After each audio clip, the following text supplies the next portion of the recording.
Montalbeño at bawat isang Pilipino. Siyempre po, sumasa inyo ang Usapang Bayan dito sa bayan po ng Montalban. At kami po naman ngayon ay may isang bagay na pag-uusapan na napakahalaga po para sa ating lahat. Sa lahat ng mga Montalbeño at ng mga mamamayang Pilipino. Kaya antabayanan po ito, siyempre mga Montalbeño, mga mamamayang Pilipino, sigurado po kami. Ako po, kasama ang aking mga makakausap dito ngayon sa ating palatuntunan. At isang makabuluhang talakayan na naman ang aming ihahandog sa inyo. At syempre po, meron kayong pagkakataong makapag-participate. Kayo po ay maaaring mag-like, maaaring po kayong mag-subscribe, mag-follow. At kasi po, syempre kami ay inyong napapanood sa Facebook, pero meron din po kami ni YouTube. At yan po naman ay sana ay sundan po ninyo dahil sinisigurado po namin na kayo po naman ay maraming mapupulot ngayong araw na ito ng Biyernes. So, ngayon po ay ipakikilala ko na ang aking mga makakasama dahil excited na po akong talakayin ang mahalagang bagay na atin po namang pag-uusapan ngayong gabi. Una po naman, syempre dapat po ay ladies first. Kaya ang akin po unang ipakikilala ay si Dr. Hazel Montolo. Siya po ang Municipal Health Officer ng Montalban. Magandang gabi sa iyo, ma'am. Doc, kumusta? Magandang gabi. Ayan, oo. So, kamusta ka naman? Mamaya, marami po akong talagang kumbaga, ikokonsulta, aalamin natin, lalo na po, on behalf of yung mga Montalbeño nating tagapanood, ang ating mga bagay na talagang dapat na pag-usapan, Pero ipakikilala ko muna ang susunod nating panaungin. Siya po naman ang OIC ng Municipal Disaster Risk Reduction and Management Office. Tama po ba? OIC, si Engineer June Orogo. Sir, magandang gabi sa iyo. So, magandang gabi po sa ating lahat at sa ating pong mga manonood. Okay, at kasama din po natin, mula naman sa DOH, siya po ang Nurse Coordinator ng Regional Disaster Risk Reduction Management in Health po. Ayan particularly in health. Siya po ay mula sa DOH Center for Health Development ng Calabarzon area. Walang iba kung hindi si Sir Nurse Joel Melchor Francisco. Sir, good evening. Magandang gabi po sa inyo and magandang gabi po sa lahat ng ating mga manonood at tagapakinig. Yes. So, ang pag-uusapan po natin ay tungkol sa, ito very, po talaga, relevant ngayon. Kasi po, panahon na ng tag-ulan, hindi ba? Gusto ko pong siguro umpisahan natin dun sa, kapag panahon ng tag-ulan, ano yung mga dapat po nating isaalang-alang tungkol sa ating kalusugan at kaligtasan? Unahin na si Doc. Alam nyo, kapag ganito po talagang una kong parang naiisip na gawin is kailangan nandyan na ang bota ko kasi ayokong lumusong sa baha, ganyan. Ikaw po, ano yung mga para sa'yo bilang ikaw naman ay talagang nasa health industry? Anong una pong kailangan, dapat po, ma'am, di ba, ready ang buong pamilya sa mga ganyang klaseng disaster, lalo na bagyo, pagbaha. So, dapat may plano ang pamilya kung anong gagawin, lalo na kung alam nila na flood-prone ang kanilang ang area nila. Okay. So, dapat nagpaplano na sila, nakikinig ng mga LGU advisories. Tama yun, maghahanda ng mga gamit na kinakailangan katulad ng payong, bota. At syempre, kailangan para safe, nasa loob na sila ng bahay, kung ligtas doon sa loob ng bahay. At ako, ang isa pang inihahanda ko rin ay yung mga, parang yung mga medisina, yung mga first aid kit. Kasi diba, kahit na, kasi kahit na hindi siguro flood prone yung area, meron tayong para maapektuhan tayo ng mga, lalo na yung malakas ang ulan, yung ganyan, kasi hindi tayo kung halimbawa hindi baha sa area natin, pero baha sa iba, diba? So, minsan kasi hindi natin may iwasan, lulusong tayo sa baha. So, tama yun. Dapat may mga first aid kit kasi pang wound dressing, wound cleaning. So, yun doon siya magagamit. Pero bukod pa doon, syempre kung malakas ang ulan, minsan bago-bago ang panahon, di ba? So, ang prone dyan, flu, trangkaso. Usong sipon at ubo pagka di ba?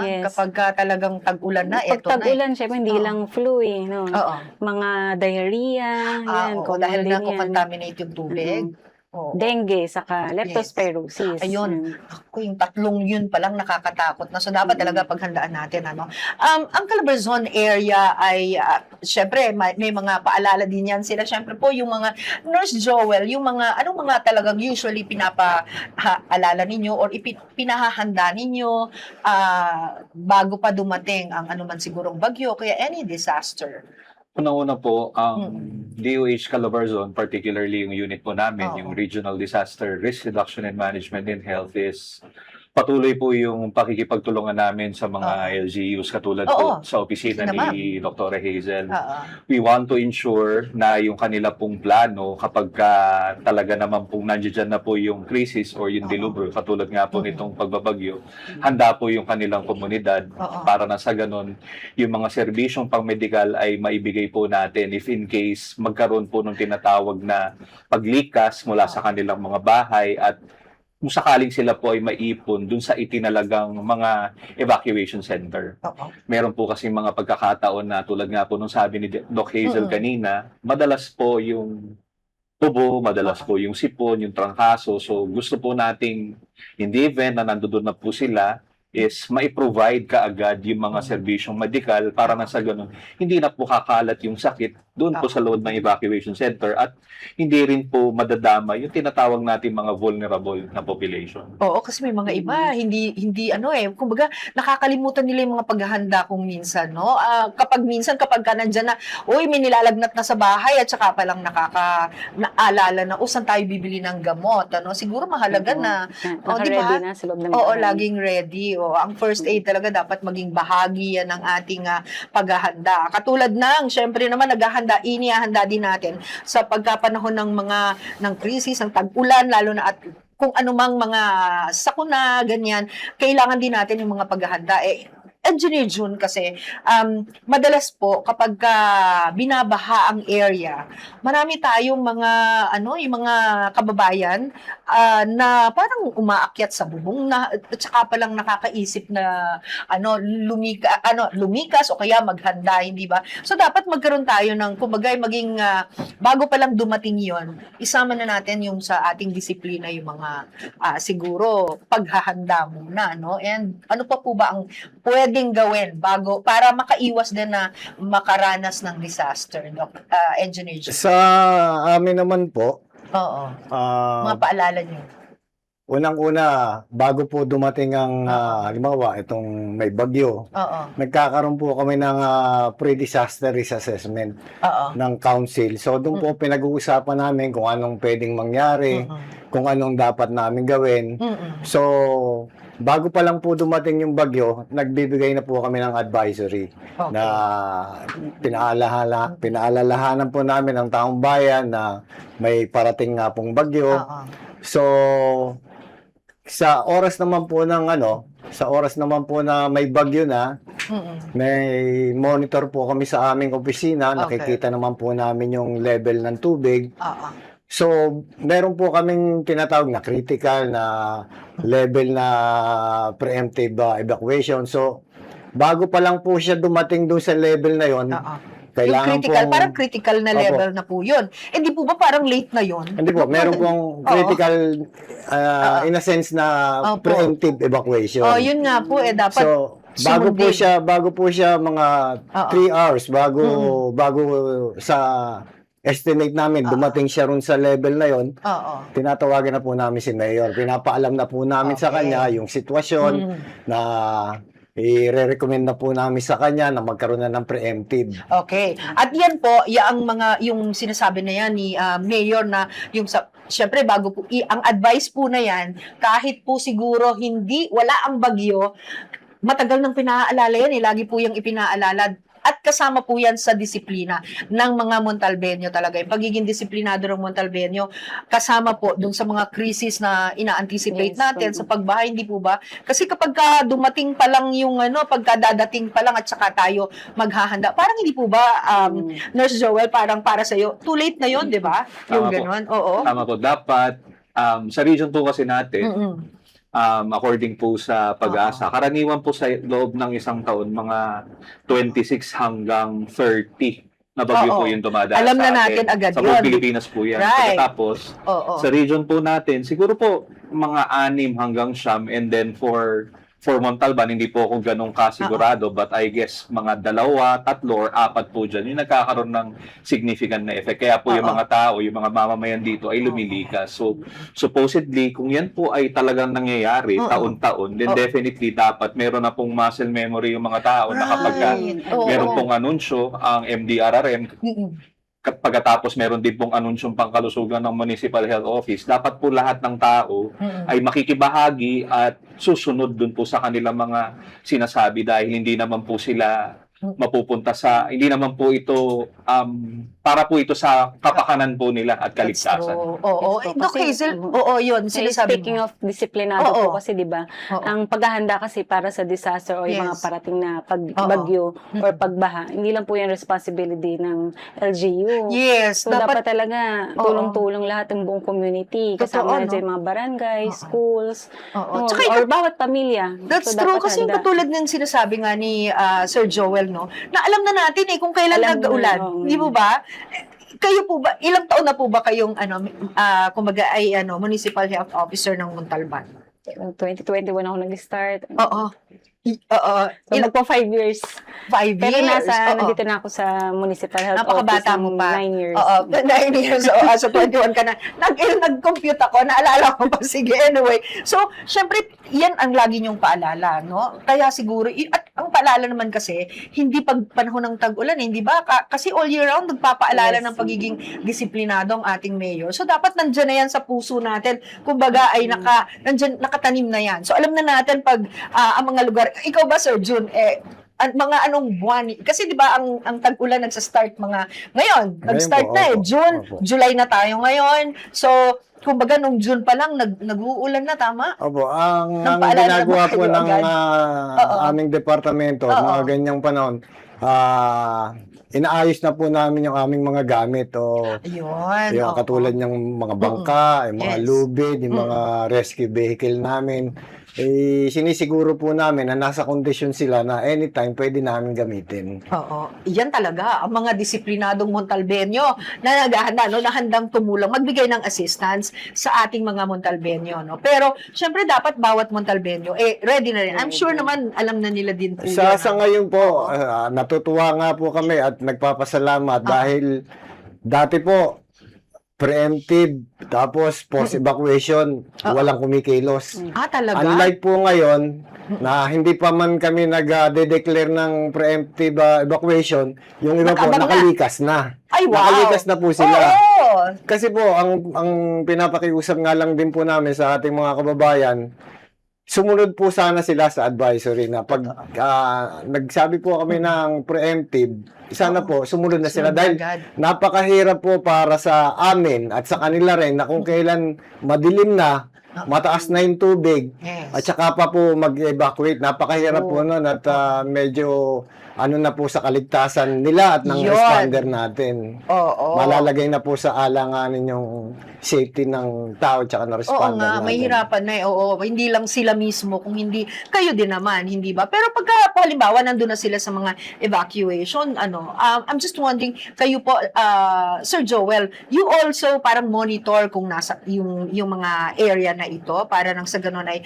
maka-respond ang DOH Apo. accordingly? Apo. Ang ginagawa po namin sa buong region kapag ganyan na po yung nangyayari, of course, nakikipag-ugnayan po kami sa mga municipal health office Oo. para po dun sa Kinang case, tinatawag na mga submission po ng reports. I see. Okay, reports po na validated, of course, coming from their end. And we try to ensure na kapag ka nasa evacuation center na po yung ating po mga mamamayan, dapat talagang meron pong paghihiwala yung mga tinatawag po natin ng mga vulnerable population. Right. Yung mga matatanda, Matanda. yung mga bata, Babies.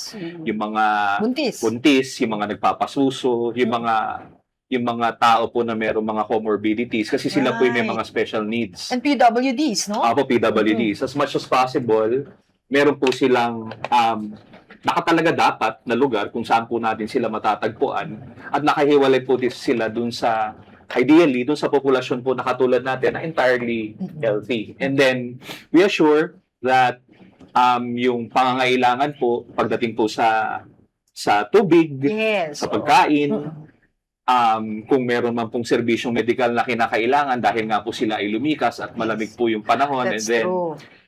exposed po sila sa elements, Yes. dapat po handa po yung ating serbisyong pangkalusugan. Oo. In fact, napo-provide naman po yun definitely ng opisina po ni Doc Hazel. Kasi kapag once na nag-open na yung evacuation center, kailangan ready na rin yung health services doon Oo. So, nandun kayo? Nandun po kami, Pinupuntahan ninyo umiikot po talaga? kami sa mga evacuation centers na open. No, disease monitoring, surveillance. Yun nga po sinabi ni Sir Joel, hinihiwalay po yung mga may sakit para maiwasan din yung pagkalat ng sakit sa loob ng evacuation. Kasi po, di ba, syempre crowded po doon. Yung mga pangangailangan nila, katulad ng malinis na tubig, yung pagkain, yun, kasama din yun sa, nagbibigay din kami ng assistance po para doon. Oo. Sir June, alam nyo, identified nyo na kung saan halimbawa meron kayo ililikas, kung saan sila dadalhin. Paano yan? Naka-classify ba yan? Or something? Kung may plano, ang plano nyo in place na talaga? Opo, dahil since identified na po namin yung mga lugar na maaring biglang tumaas ang tubig, meron po kasi kaming contingency plan. May folder na po kami diyan na makikita namin kagad doon kung halimbawa sa isang lugar kung sino ang designated na rescuer namin doon. So, hindi na po maglalabo-labo na kanya-kanya pong designation na ng grupo namin. Okay, so wala nang tanungan. Mati, kapag dumating yan, alam na agad kung saan Opo, pupunta. meron na po kaming meron na po kaming Kayo din ang kayo din ba yung naghahatid ng mga halimbawa ay kailangan ng mga supplies kasi syempre yung iba hindi makatawid, ganyan, nagbibigay kayo ng assistance. Katuwang po kami, pero mainly po sa sa DSWD. Opo. Pero since dami po ng Yes. kaya katuwang na rin po kami ron. At saka pagdating naman po sa evacuation center, kasi po, naniniwala ako sa teamwork Yes. So kahit na naihatid na po namin yung mga evacuees, umiikot pa rin po kami dyan sa iba't ibang evacuation center para malaman namin kung ano pa ang problema, ano ang kulang, para may address po namin sa concerned department. Kayo po ba, Sir June, kapag nag-ooperate during disaster, ay ganyan po yung kulay na suot ninyo? Kasi kilala na, alam natin ang color ng mga nagre-rescue sa disaster, orange po talaga para Opo. to be easily seen. Para yung mga Montalbania natin, kasama nyo po dapat sa, kumbaga, sa tinatandaan na sila yung mga the orange heroes or the heroes in orange, no? Or in tangerine. Hindi naman po talagang orange. Natapat lang po na ito ang uniform of the day namin. Ganun Kasi po ba? Hindi, pero kasi po ang 505, alimbawa, yung 505 search and rescue, no? Usually orange po yung nila kasi easily seen. Yun nga po sana ang Oo. dapat mangyari. Kaya lang po, siyempre, pag minsan lumusong na sa baha o naulan na, kailangan naiiba na. magpalit ng damit. Oo. Pero we see to it na yung suit namin, identified pa rin na, para Yes. may pagkakakilanlan Easily po kami. seen, oo. So yung lahat po ng mga miyembro ninyo, Opo, gano'n. opo. Oo nga naman, Pero kayo, doktora, pag anong usual na, yung pag alam mo nasa evacuation center, ano yung mga namomonitor mo na, yung parang mga karamdaman na dapat talaga inuuna at siguro bigyan mo na rin ng tips yung ating mga kababayan na kung ano dapat yung gawin once na nag-evacuate sila. Doon muna tayo sa nag-evacuate and then yung mga nandun sa bahay nila, siguro payuhan na rin natin, ng mga, kung anong mga dapat na gawin. Number one, syempre, pag lumikas po sila ng bahay, lulusong yan sa baha. Oo. No, mas maganda, nakasuot na sila ng bota. Kung may mga open wound, dapat takpan po yun.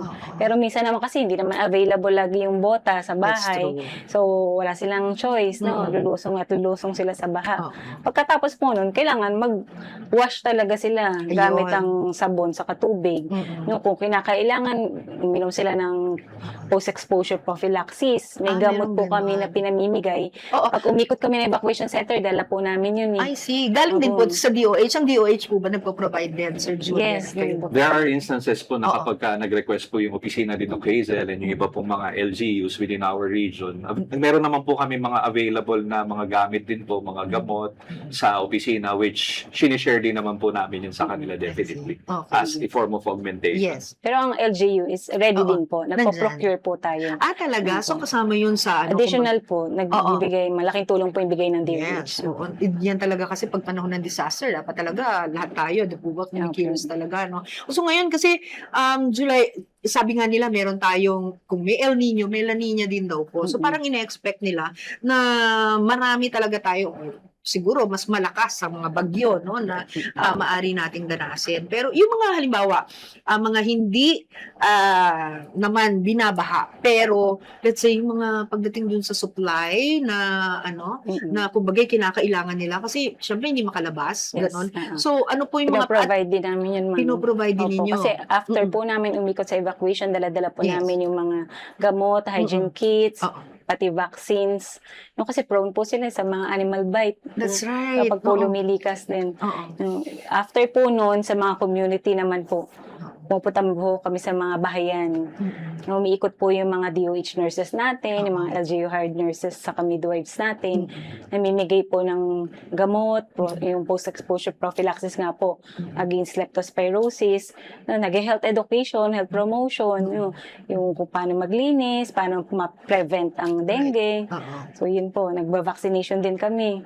Anti-flu, anti-pneumonia, kung available ang bakuna, ginagawa kahit po dun sa namin yun. evacuation center lang. Yes po, basta available po nung time po ng disaster, ginagawa po namin.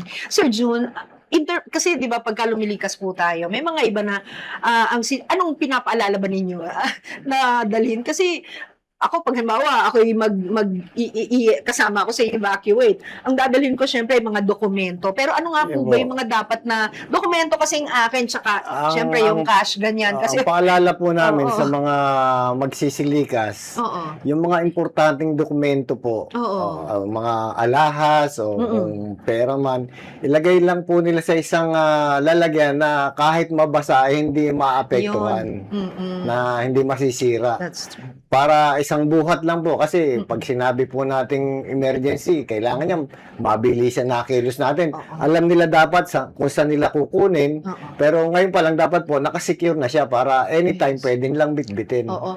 Yung parang mga go bag po ba? Di ba? Go bag ng mga kung ano yung dadalhin mo na mahalaga, yung mga dokumento, dapat gano'n, ano?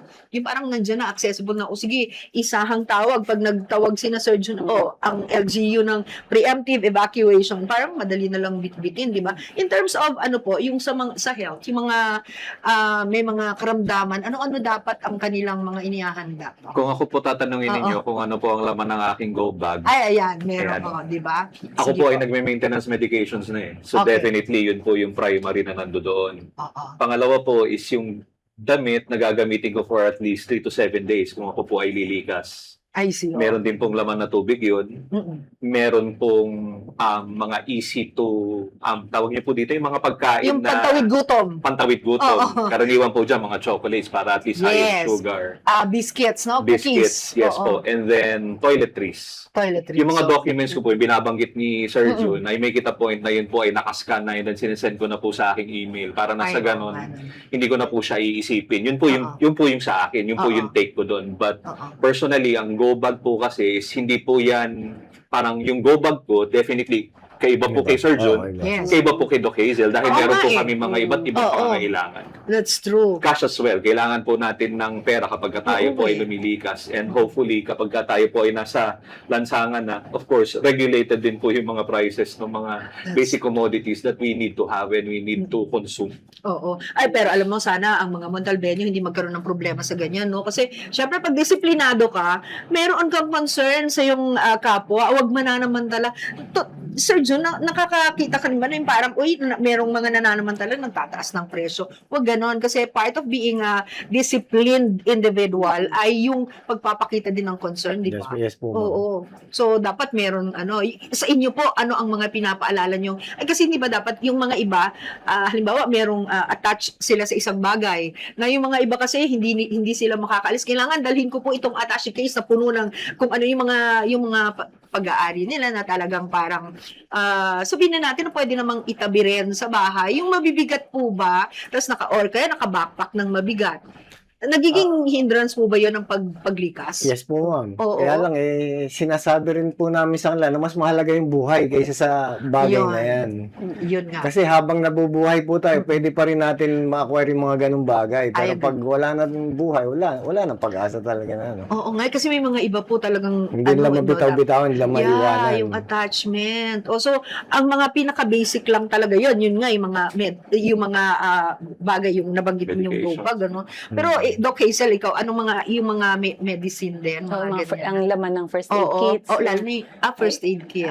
Kung ano yung laman niya, syempre, alam naman natin sa wound cleaning, wound dressing nga. Tsaka No? para sa mga bata, Betadine, Doc. yung mga ganyan, alcohol, Oo. gasa, bandage.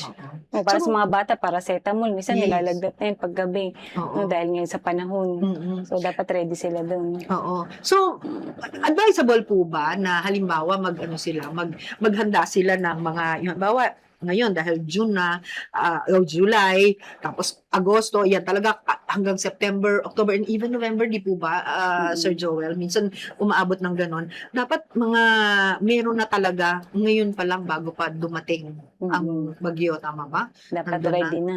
Oo. Pagkain po ba ay, kasi kanina nabanggit mo,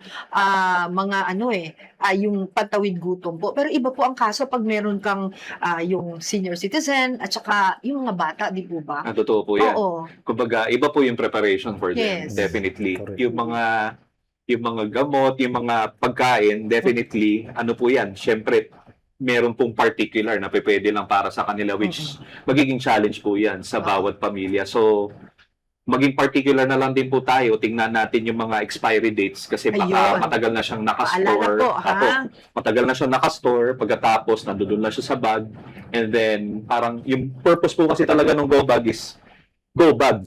Pag Kasi may problema, go go na lang. bibit-bitin ko, go na lang, bibit-bitin mo Isang siya. ganun. So baka hindi nyo na po ma-check kung ano yung nandoon sa loob, lalong-lalo na po yung mga pagkain and kinukonsum mo is expired na pala. That's right. So magkakaroon ka ng panibagong problema pangkalusugan nun dahil kumain ka ng sirap pagkain. Baka mag-diarrhea ka naman afterwards. Yes, oo. Ang isang pinaka-critical pag ganitong mga may disaster po, yung supply ng tubig I'm sure na kayo po, Doc Hazel, no, na pag yung may mga ganyan na na-evacuate, tinitingnan ninyo that yung water ay talagang safe to drink.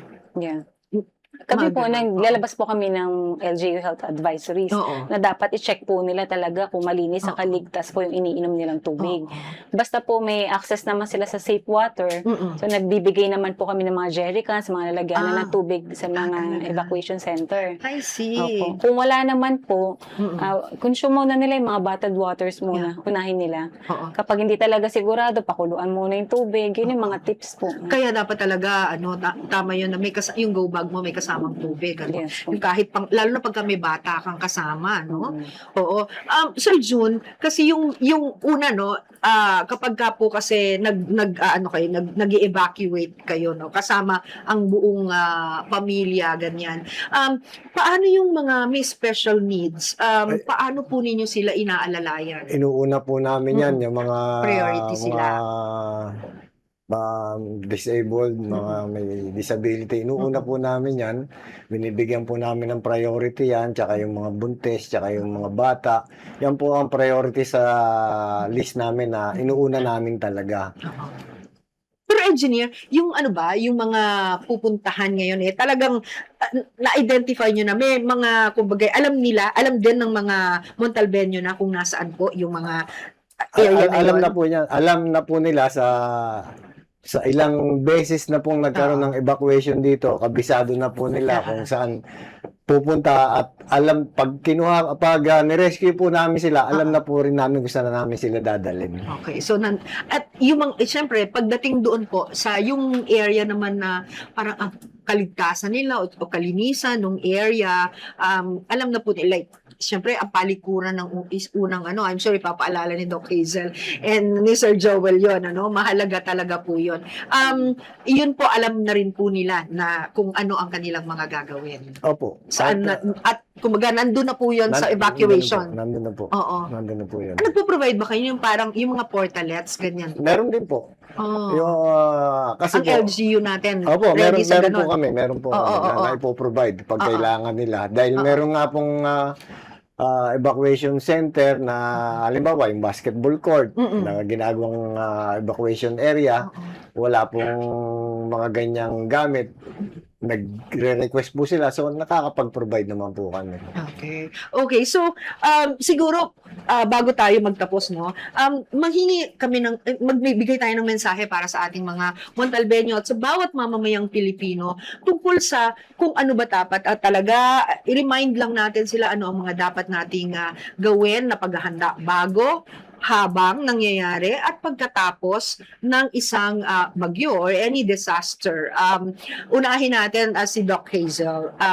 Doc, ano po yung mga dapat nilang tandaan mula po sa inyo o siguro yung mga Montalbeño natin at bawat mga mamamayang Pilipino, maglista na po tayo. Get your pen and your paper. Kasi alam nyo, sabi nga nila, di ba, minsan kapag nag-aano tayo, kapag nagpapanik na, nagmamadali na, mabuti siguro yung meron tayong listahan ng ating mga dapat na gawin, di ba? At dapat yan, even the kids should read them, di po ba? Doc, anong... Tuwing may sakuna po, no, dapat ready sila, mag-usap-usap ang pamilya. Kapag may nawala, di ba? Siyempre, dapat alam nila saan yung meeting place. Yes. Pero kung papunta sila ng evacuation, yun, dapat dala nila yung go bag nila or kung ano man yung mga importante kailangan nilang dalhin. No? Tapos, syempre, dapat mag-iingat sila. No? Yes. Hindi lang yung paglusong sa baha or kung may makatapak silang mga live wire. No? Bukod doon, yung health nila. No? Kailangan intindihin nila yun. No? After ng sakuna, after ng bagyo, no? Minsan doon, hindi pa tapos doon na dumarating yung mga kung ano-ano sakit.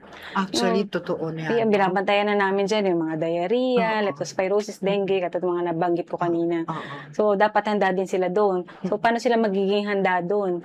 Una-una yung water. No, kailangan may access sila sa safe water. Tapos, ang pagkain, siguraduhin na maayos yung pagkaka-prepare, maayos pagkakaluto. No, kung sira na, huwag na kainin kasi food poisoning sa diarrhea, napaka-common yan. No. Saka, pangatlo, syempre yung kalinisan. Nung bahay nila, nung lugar na pinag-i-stayan nila, kailangan malinis. No, yung sanitation, pupunta naman ang sanitary inspector natin sa mga evacuation centers. No, pero minsan talaga hindi may iwasan na madumi.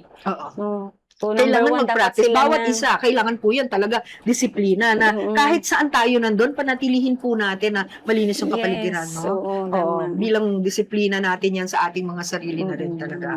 Oo. So, yun. So, yun. Kapag lumusong sa bahay, remind ko lang din sila, no? Kapag lumusong sa baha, tapos nagkaroon ng mga sintomas, katulad ng yan pala. lagnat, pananakit ng mga kalamnan, Alam pagmumula nyo. ng mata. Yan, magpa-check up po agad kasi baka kailangan ng gamutin. Mahirap pong habulin ang leptospirosis kapag andyan na Usaping kalusugan talaga, napakahaba. Ano? Alam niyo, magkakaroon pa tayo ng isang episode tungkol dyan sa kalusugan na yan. Ano po, marami pa tayong mabibigay na tips. Pero sa ngayon, yan lang muna. Thank you so much, Doc Hazel. Nurse Joel or Sir Joel, ano naman ang iyong paalala? Paalala po sa publiko, ang mga karaniwan po na karamdaman na pwede nyo pong makuha kapag kayo po ay exposed sa baha or kayo po ay nasa evacuation center, lumusong kayo sa baha or sa maulan na panahon is yung waterborne diseases, yung influenza-like illness, leptospirosis and dengue. Nasabi na po ni Doc Hazel yung iba, ganito na lang po, kapag kayo po ay merong nararamdaman out of the ordinary na hindi po common na nararamdaman ninyo, wala po kayong ibang dapat gawin kundi dumiretso po sa pinakamalapit na barangay health station or sa municipal health office para mag-seek po ng medical advice. Huwag po tayo magsa-self-medicate. Ang gawin po natin, dumulog po tayo sa opisina po ni Doc Hazel at sa kanya pong mga kasama din ng mga doktor and nurses po dito sa inyong bayan para na sa ganon, matugunan po yung mga pangangailangan ninyong pang-medical.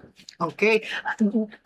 Engineer June, siguro mga paalala natin, lalo yung mga tungkol sa communication, yung mga communication devices siguro nila, idagdag natin. And yun po ba nakikita nyo, pinapaalalahanan din po natin sila. Kasi yun po siguro, anong mensahe nyo sa kanila tungkol sa bagay na yan? Tsaka yung pagmamadali na makaalis, makabalik dun sa kanilang tahanan kapag right after the bagyo. Yung mga iba kasi nagmamadali Opo. Paalala po. Paalala lang po. Kung sakali man pong natapos na yung bagyo o yung baha, Kasi iikot naman din po kami para checking kung safe na silang bumalik. Nice. So, hintayin lang din po nila yung advice kung pwede na silang bumalik. Nang sa ganun po, mabawasan na rin yung risk na yung maaring masamang mangyari. Okay, ayan. And siguro, nag-charge ba ng telepono? Dapat, no? Bago pa May lang habang power bank. di ba, no?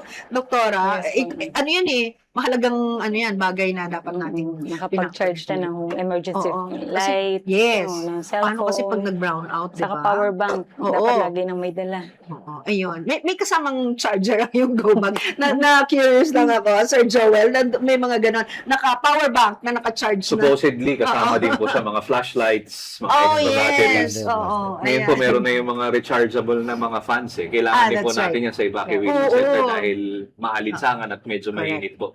Oo. So, Ayan. makakatulong po yan. Oo, naku, thank you very much. Medyo, alam ko, kahit paano, yung mga Montalbenyo, baka mamaya nabitin po kayo, no? Pero more about health po, pag-uusapan pa rin natin yan dito po sa Usapang Bayan. Hindi po kayo mabibitin dahil marami po tayong mga magiging panauhin na dito po sa Usapang Bayan para po pag-usapan ng mga mahalagang bagay. At dyan po nagtatapos, no, ang ating talakayan ng Usapang Bayan natin dito sa Montalban ngayong araw na ito. Pero maraming salamat po at I'm hoping na sa susunod po, no, makapagbigay pa rin po tayo ng mga tips sa kanila at magkaroon pa rin po tayo ng pagkakataong makapag-usap dito po sa Usapang Bayan sa Montalban. And mga Montalbenyo at mamamayang Pilipino, dyan po nagtatapos ang ating edisyon ngayong araw na ito. Maraming salamat po sa inyong pagsama. Ugaliin po natin na subaybayan ang palatuntunan ito para po sa mga mahalagang bagay kaugnay po naman sa Montalban at sa iba pang mga bagay, ano po. At kami po naman ay hindi magsasawang talagang laging paghandaan ang bagay na ito para po naman sa inyong kaalaman. Kaya sa susunod na Biyernes po ay magsama-sama tayong muli para sa isa na namang edisyon ng Usapang Bayan. Ako po ang inyong Ate Bel.